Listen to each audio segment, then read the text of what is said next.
scénario, hein. Notamment il y avait, comment il s'appelle, vous savez, ce scénario où il y a le héros solitaire là qui se bat. Alors c'est pas 2001, Odyssée de l'espace, Bourget 2012. Hein, vous l'avez lu, Bourget 2012 là, de François Hollande, présenté au Festival des discours de campagne électorale présidentielle 2012. Là, un scénario d'une puissance là, avec notamment cette phrase culte prononcée par le héros François H. Mon véritable adversaire n'a pas de nom. Il n'a pas de nom. Pas de visage. Pas de visage. Pas de parti. Il ne sera jamais élu et pourtant il gouverne. Cet adversaire, c'est le monde de la finance. Cet adversaire, c'est le monde de la finance. Et là, je me suis dit, là, il y a tout. On a de l'intrigue, on a de l'action, du sentiment. On sent qu'il va y avoir du drame, mais potentiellement une fin heureuse. Donc finalement, il y a un petit peu tous les ingrédients d'un film qui va faire un carton au box-office. Sauf que derrière, une fois que le film est réalisé, qu'est-ce qu'il fait comme score? 16. Enfin, pas comme score 16, Martine. 16% de popularité. C'est Macron,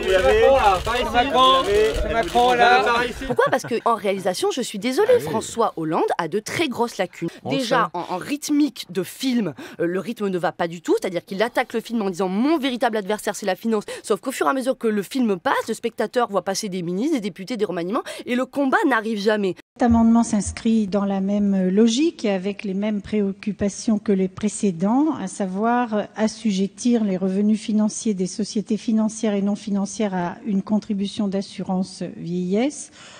Au-delà du gain non négligeable que rapporterait une telle cotisation, nous poursuivons l'ambition de remettre fondamentalement en cause les placements financiers qui ne sont pas investis dans l'intérêt économique de notre pays. Merci, Monsieur le Ministre. L'avis du gouvernement. Bien, cet amendement témoigne d'une belle opiniâtreté de Madame la députée qui veut poursuivre en allant jusqu'au bout la réflexion sur la modernisation, notre protection sociale. Et par ailleurs, votre amendement n'est pas un amendement à 3 francs 6 sous, Madame la députée. L'impact est de 30 milliards. Bon, donc vous comprendrez qu'on prenne le temps d'y réfléchir avec vous. Donc je vous propose, si vous en êtes d'accord, de retirer cet amendement. Compte tenu de ces éléments, si vous deviez le maintenir, je ne pourrais pas donner un avis favorable. Madame Frantz. Oui, ces amendements, nous les déposons depuis des années parce que nous pensons sincèrement qu'on peut corriger un certain nombre de dysfonctionnements qui pénalisent terriblement notre économie et développer une protection sociale beaucoup plus audacieuse. Alors, on me dit que l'on réfléchit, Évidemment, je ne peux que me féliciter de cette réflexion et j'ajoute que nous sommes prêts à y participer de manière constructive. Seulement, comme on réfléchit tous les ans et que l'année d'après, on continue de réfléchir et que l'année suivante, on réfléchit encore, mais que l'on ne bouge jamais de manière sensible ces éléments importants. Monsieur le ministre vient de parler de sommes extrêmement importantes et je lui en donne acte. Je suis préoccupée. C'est la raison pour laquelle je n'ai pas envie d'enlever cet amendement, même si j'entends ce qui m'est dit. Je souhaite vraiment que l'on passe aux actes. En 2012, Hollande annonce que la taxe entrera en vigueur en 2013, mais en 2013, le ministre des Finances du moment, M. Moscovici, qui trouvait cette initiative historique, dit que soudain elle est excessive, donc on attend 2014. En 2014, soi-disant la taxe va entrer en vigueur en 2015. Maintenant qu'en en 2015, on dirait qu'au plus tard, elle arrivera en 2017. Au milieu de la nuit, à l'Assemblée nationale, les députés votent l'obligation de transparence fiscale pour les grandes entreprises quand, à 1h du matin, le gouvernement, par la voix de son secrétaire d'État au budget, Christian Eckert, demande un nouveau vote. La suite de l'histoire avec Lila Bellili et Sébastien Rayou. Mai 2013, François Hollande promet une lutte sans merci contre l'évasion fiscale. Ceux qui pensaient échapper à l'impôt en se réfugiant dans des paradis fiscaux, aujourd'hui doivent comprendre que l'impunité est terminée. Hier soir, les députés mettent en application cette promesse. Imposer la transparence fiscale aux grandes entreprises. Proposition adoptée vers minuit. L'Assemblée nationale a adopté. Mais ce vote n'est pas du goût du secrétaire d'État au budget. Le gouvernement est opposé à cette disposition et j'avertis d'ores et déjà l'Assemblée que le gouvernement va demander une deuxième délibération sur ce point. Au bout de 40 minutes de suspension, les députés votent finalement contre. Avec cet amendement, les grandes entreprises auraient dû déclarer en ligne leurs activités et leurs impôts payés dans chaque pays. En attendant, elles pourront continuer à pratiquer l'optimisation fiscale sans contrôle. Quant à la fraude fiscale, elle représente un manque à gagner pour l'État d'environ 80 milliards d'euros.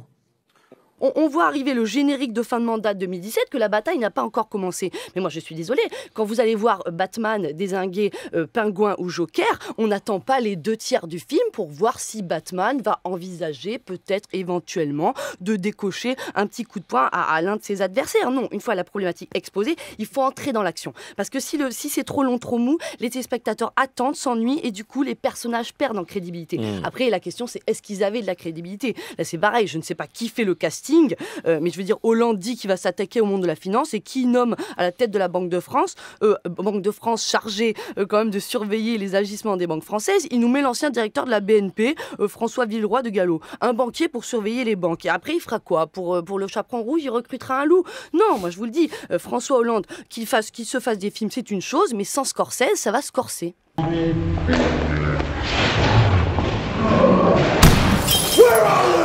Je crois que cette histoire de déchéance n'a véritablement aucun intérêt. Imaginez quelqu'un qui va faire un attentat, qui va donc accepter de mourir, et il va se dire « Oh, je vais perdre la nationalité française ».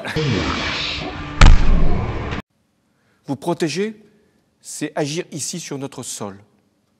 Au soir des attentats, j'ai sur la proposition de Manuel Valls instauré l'état d'urgence. Tant que la menace est là, nous devons utiliser tous les moyens. Ça peut être pour toujours, that could be forever. Jusqu'à ce qu'on puisse évidemment en finir avec Daesh. L'état d'urgence, c'est forcément une période exceptionnelle et qui est liée, parce que ça c'est la Constitution qui est très précise, à une menace immédiate. Il ne suffira pas seulement de vaincre Daesh, il faut éliminer Daesh. Et ça se joue en Irak, en Syrie, bien évidemment, peut-être demain en Libye, dans plusieurs endroits du monde, parce qu'en Afrique, au Moyen-Orient, en Asie, il faut éradiquer, éliminer Daesh. Pour ces ennemis qui s'en prennent à leurs compatriotes, qui déchirent ce contrat qui nous unit, il ne peut y avoir aucune explication qui vaille, car expliquer, c'est déjà vouloir un peu excuser. Quelle est l'efficacité de l'état d'urgence depuis qu'il est mis en œuvre? Ça a permis des centaines de perquisitions. 3000. 3000, d'ouvrir des enquêtes. Où on mêle plusieurs enquêtes, plusieurs 25 dizaines. infractions en lien avec le terrorisme. Oui, 4 procédures antiterroristes et une mise en examen. Oui.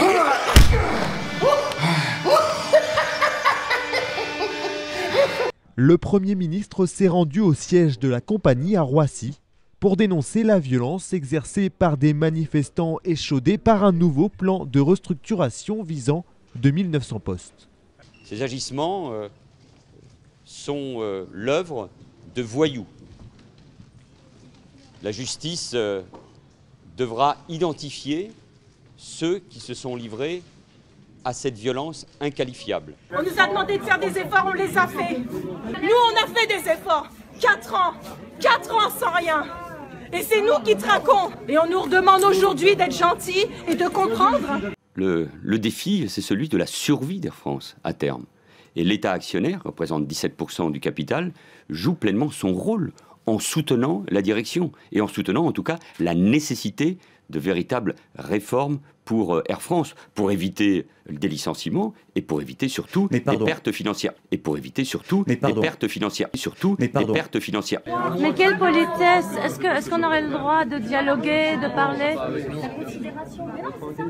On aimerait pouvoir avoir un retour, une discussion. Prenez même pas nous-mêmes en considération. Prenez-nous de haut, monsieur. Prenez-nous de haut, monsieur. Mais lui, ça va les couilles, tu touches 20 000 € par mois là. Mais oui, il s'en fout. Moi, je touche 1800 €. C'est ça qui ruine Air France. Mais lui, s'en tape de toi, lui. C'est ça qui ruine Air France. On n'est pas venu chercher le conflit, messieurs. On est venu discuter, on voudrait avoir un dialogue cohérent. C'est normal qu'on apprenne par voie de presse combien est-ce que d'entre nous vont sauter. Est-ce que c'est normal? On n'est pas venu chercher le conflit, messieurs. On n'est pas venu pour être violent, on n'est pas venu pour vous manquer de respect. On est venu pour avoir des gens qui puissent vous apporter des réponses. Et avoir le sentiment, l'impression d'être pris en considération. C'est pas moi qui vais créer des emplois. Les emplois, c'est l'activité économique qui les créera. J'ai dit qu'il était sain dans un pays qu'en effet des jeunes aient cette ambition de pouvoir devenir milliardaires. Je me demande si vous ne voulez pas changer de majorité. C'est très simple, vous voulez changer de majorité. Alors certains ont voulu y voir un esprit étroit qui réduit tout à l'argent. C'est le procès d'intention qu'on me fait souvent. Et il n'y a en effet pas que l'argent. Ce qui est plus frappant, c'est que le Parti socialiste s'est droitisé, que Hollande s'est droitisé. Je ne crois pas. Et que vous, je ne veux pas vous insulter, mais vous vous êtes droitisé.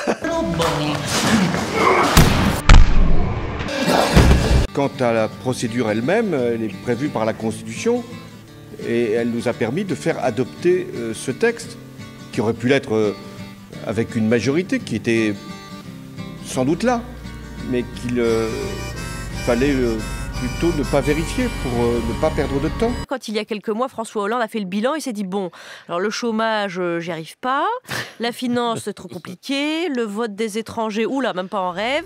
Alors qu'est-ce que j'avais promis d'autre déjà pendant ma campagne? Ah ben voilà, se rendre dans tous les territoires et départements d'outre-mer pendant mon mandat, c'est dans mes cordes. Et voilà comment le président de la République ressemble soudain à ce père de famille débordé qui un beau matin prétexte qu'il va chercher des clopes pour fuir au bout du monde.